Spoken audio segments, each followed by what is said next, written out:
Turist Agent i CIS. CIS je jedan sistem koji je uvela Ministarstvo turizma, odnosno je turista, gde se unese svi putnici na aranžmanima. Taj proces relativno traje dugo.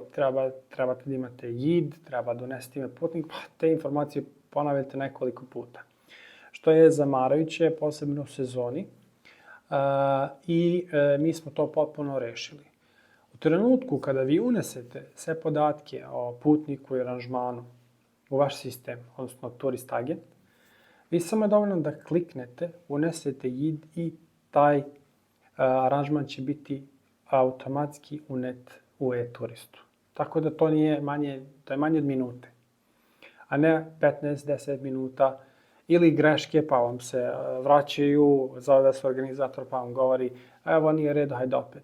Tako da smo mi to rešili sa ovom aplikacijom, Turist Agent naše pile je to rešilo, tako da je dovoljno samo da imate podatke o vašem putniku, naravno vi ste već poslali najavu i samo kliknete i vi ste uneli vaše putnika u CIS, imate garanciju putovanja.